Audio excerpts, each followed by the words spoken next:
Welcome to Turn the Page, the official podcast of the Syosset Public Library.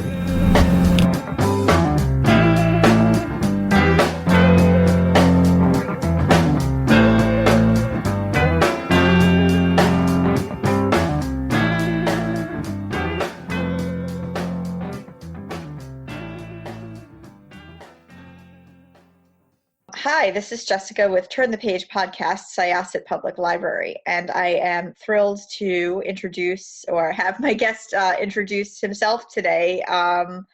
Would you like to tell us a little bit about yourself and the project that we're going to talk about?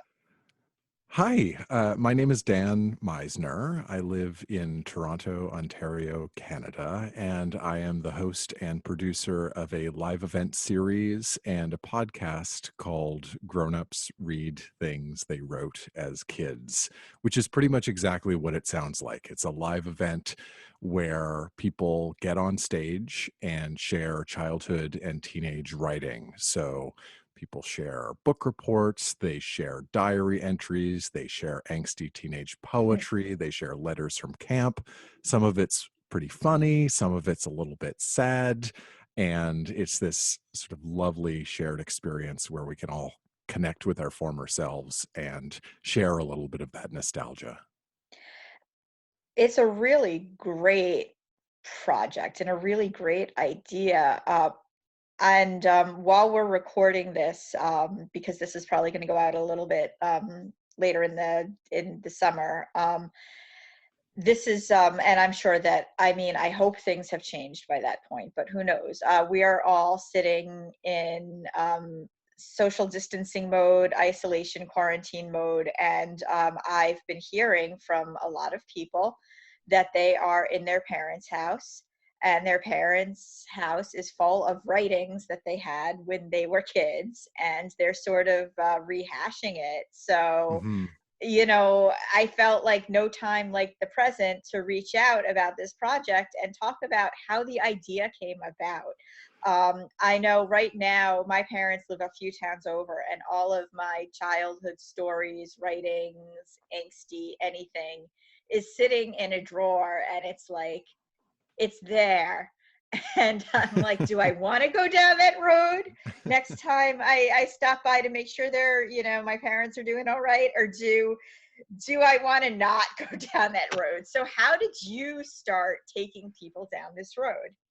Well, it's funny you talk about having your archives at your parents' house, because that's really how this whole thing started. Back in 2006, my wife and I were visiting her parents, who live about 4 hours away from us. And one of the things that happens when you're in your mid-20s, as we were at the time, and you go visit your parents, is they tell you to go down to the basement and get rid of all of the stuff that you still have stored in their home. So we were down in the basement in my wife's childhood bedroom, and we found this box, sort of like a wooden box with a lock on it.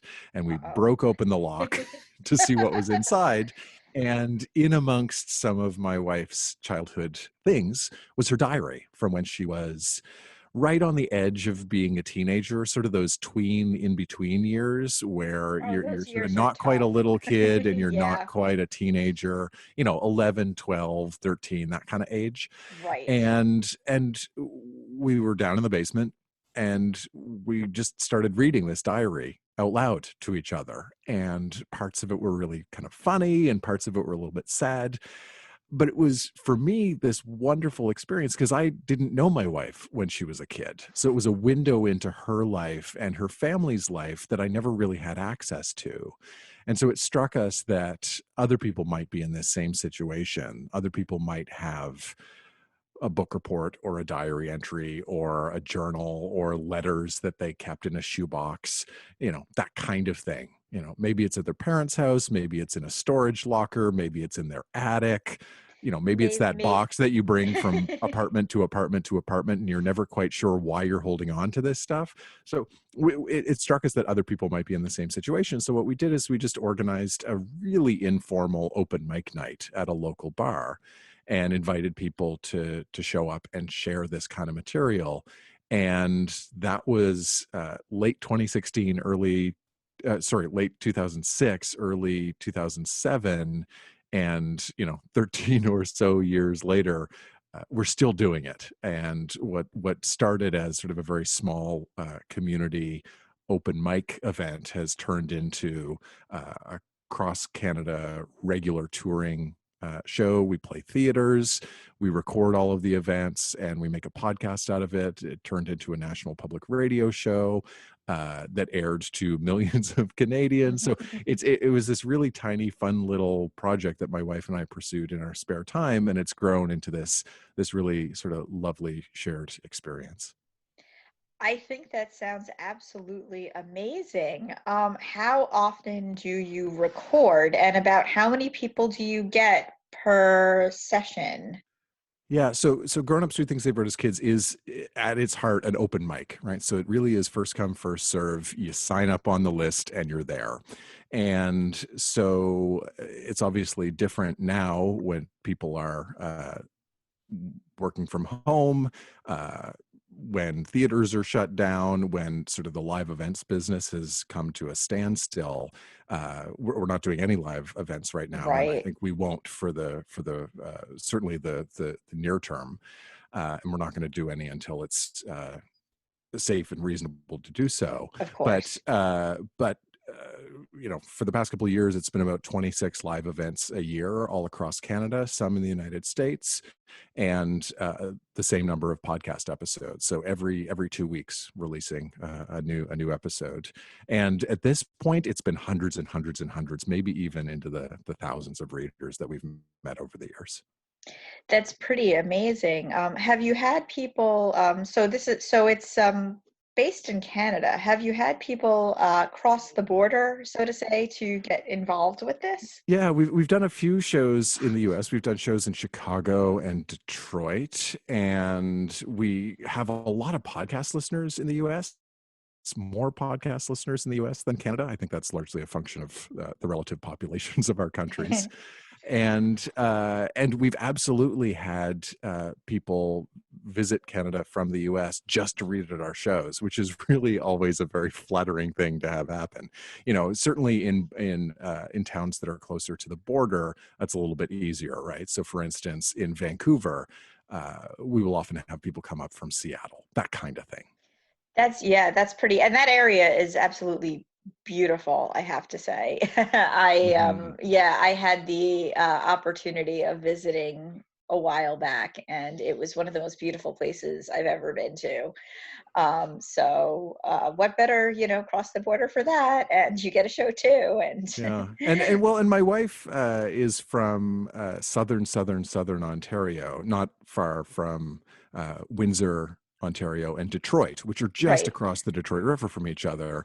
And it's interesting to see what happens at those shows, whether we do one in Windsor or one in Detroit. A couple of years ago, we did sort of a back-to-back nights, one in Windsor, one in Detroit, and really what we're trying to do with the show is, in some ways, by traveling, show the similarities, right? These things that we have in Right, common that we don't necessarily think we have in common, right? It's this right. sort of great unifying experience to realize that uh, there are universal experiences to growing up, and those are often the same regardless of where you grow up. But at the same time, we love to travel and get some of the local flavor, the regional flavor, some of the differences. And in a place like Windsor and Detroit, where both cities sort of play off each other in this very interesting way, we really get a sense of what is it to be a Canadian growing up just across the border from the United States, and vice versa. I love that so much. And it's funny that you brought that up, because that was what my next question was going to be. Like what have you found the shared experience to be? I think like one of the more, well, I think it's universal, and everybody always says it from the back end, but when you're in it as a kid, you don't really think about it, is Yeah. that you think you're isolated, and you think that nobody really gets what you're going through. And even though Hmm. everybody's experience really is unique, and I don't want to minimize that, um, many people who feel awkward or who feel like, like nobody like my friends don't really like me, but like they're just, is so and so mad at me, like all of that, it's so universal. Like I'm not, whatever it is, it seems to be just a common theme, for so many people. And as a librarian, one of the things that I've loved, and I spent about 16 years as a children's librarian, is that middle grade fiction has gotten a lot better, Hmm. in the fact that it seems to, like when I was a kid, it was okay, but a lot of it was like from like the perspective of, I guess, like these golden people or people who quote unquote weren't popular, but they kind of were, if that makes sense. Yeah.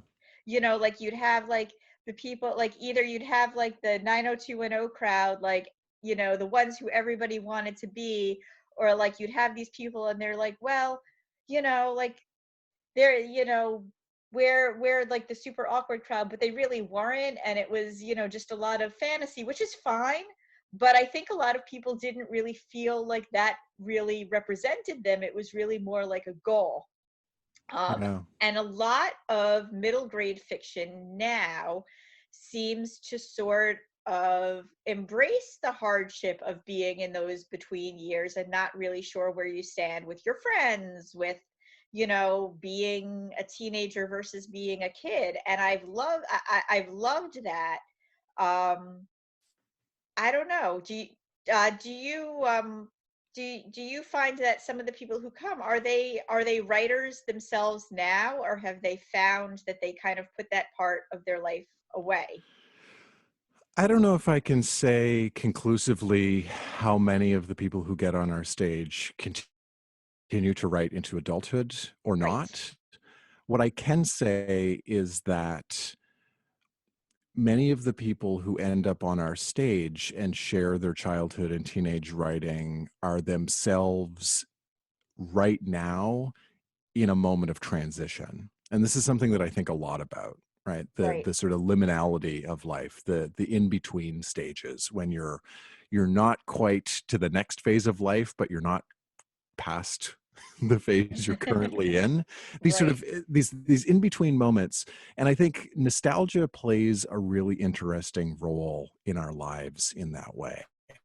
So when the future is uncertain, and I think we're absolutely living through a moment right now when the Sure. future is very uncertain For in adults terms too, not just kids. for For everyone. adults, for Exactly. everyone. Yes. And so I think in these moments in life when the future is uncertain and we don't know what's going to happen and we're anxious or nervous about what might be coming down the road, it can be incredibly comforting to look back at the past, right?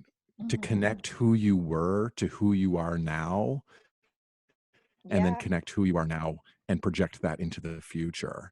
And I think it's especially in these moments of uncertainty where nostalgia can be comforting and can be a good reminder that you've been through difficult periods in the past and that you're probably going to get through whatever you're going through right now. And so I don't think it's a coincidence that many of the people who get on our stage are in these liminal periods, these transition periods in their own lives. We get a lot of people who just graduated from college and are entering into the work world. That's We get that's in a a way like it's a really that's in a way like your adult tweens. I mean, exactly. yeah. We get a lot of people who are just married, right? Mhm. We get a lot of new moms and new dads, you know. Yeah.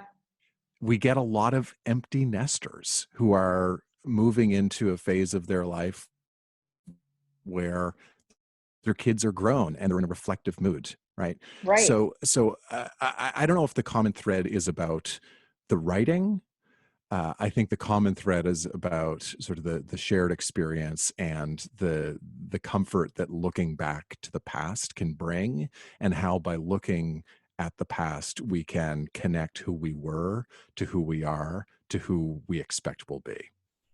I think that that's a really lovely way of looking at it. And it's funny because I, I think um, I think a lot of us, I mean, we're stuck in this Hmm. transition period where we're going nowhere. Yeah. You know, it's like it's transitional because life is 100% different than it was 4 months ago. I mean, Yeah. like, 100% different. And we know that things are changing around us, and we hope that there will be an outcome where we'll be able to edge back into some sort of normalcy, but we're really just stuck. And when you're a kid, there's a lot of that too, because you don't have any control over certain aspects of your life, Yeah. like you're 11 years old.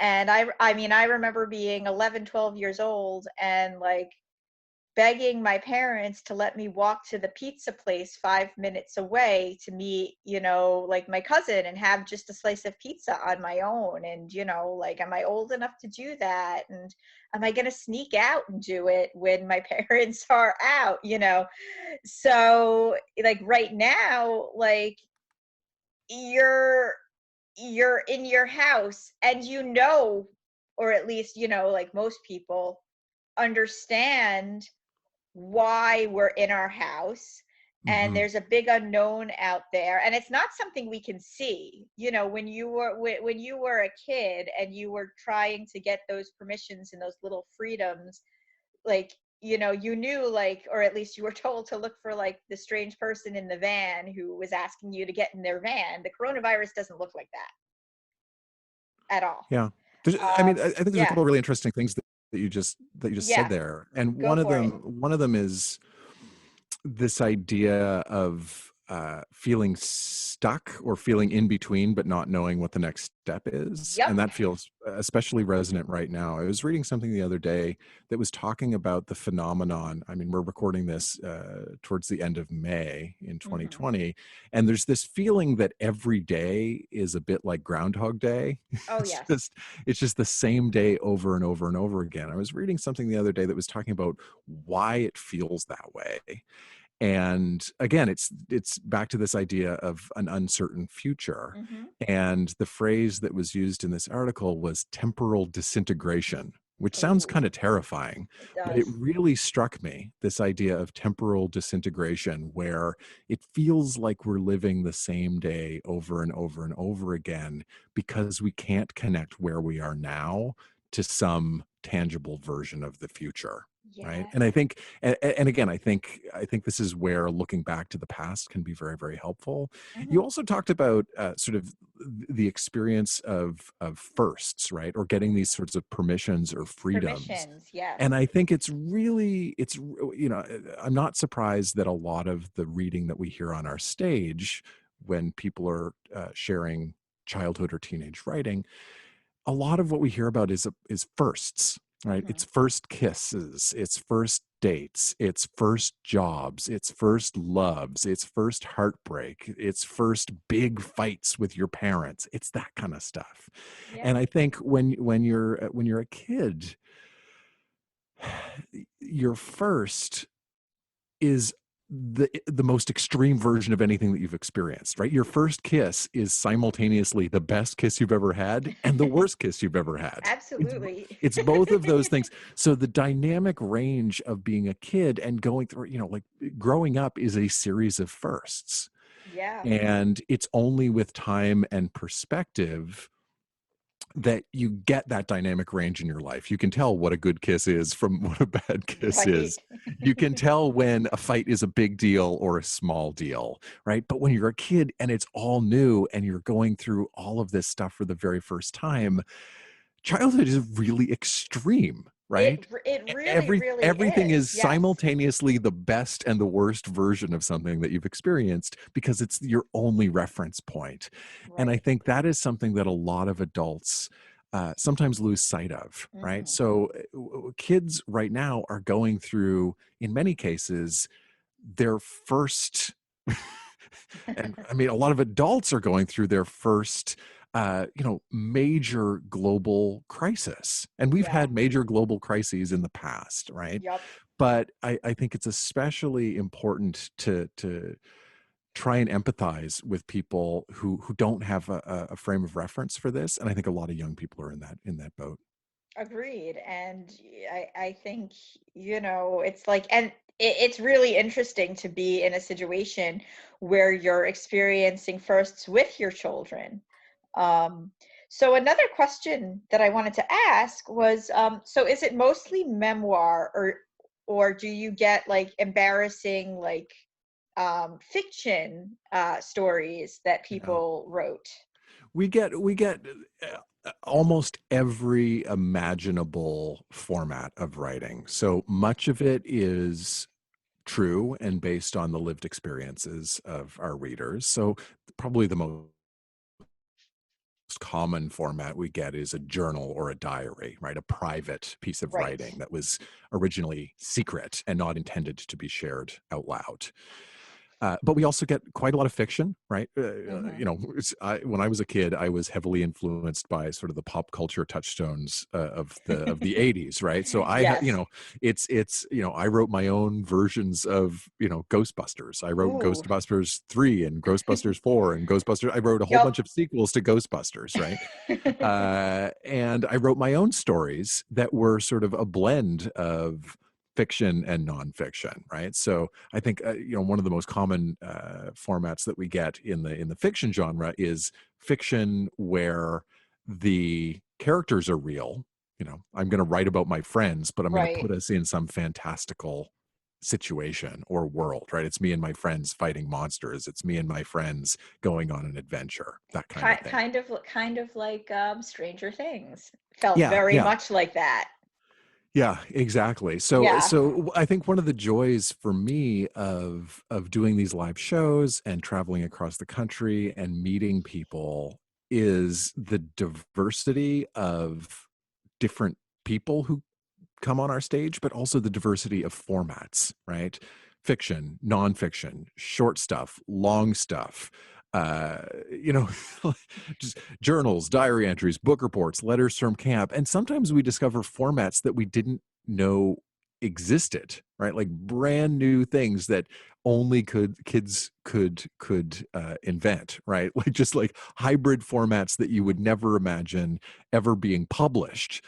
These are the things that can flourish when nobody's looking to publish anything. They're just writing Right. for their own edification. They're writing for their own creative outlet. And I think there's something pure and really lovely about that when you write not because you have to, but you write because you want to. And that's another one of those divisions, right? Sometimes we Right. get writing from kids who are just pouring themselves into their journals, not because anybody was forcing them to, but because they had something to say or they had something to express. On the flip side, we also hear a fair amount of schoolwork, right? And schoolwork's interesting because you're often made to do it and you're, Right, you're right. writing under duress. So uh, for me, the variety and the diversity of formats and styles and tones and ages, that's what keeps it interesting. I mean, we've been doing this now for close to 13 or 14 years, and what keeps it interesting is just we keep encountering new stuff.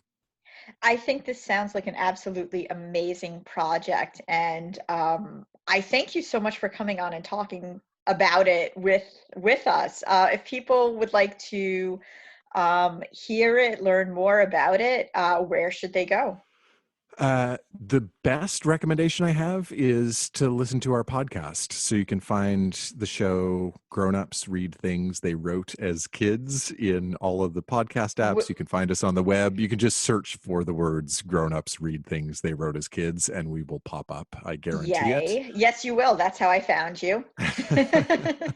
And we're not doing live events at the moment for fairly obvious reasons, but if you want to get a taste of what our live events sound like, the podcast is a great place to start. We also have some videos online that you can see um, of past readers if you want to sort of get a sense of not just what it sounds like, but a little bit of what it's like to be at the live show in person. Well, this has been wonderful, and I look forward to. I've already dipped my own toe in this, but I look forward to experiencing more of it because it truly is a great. It's a really great project. It's not even a project. It's like been going on for over a decade. So I congratulate you on that, and thanks again for being here with us. Well, thanks so much, Jessica. All right, and I am going to close this chapter of Turn the Page. It's time to close this chapter of Turn the Page. Join us for the next episode.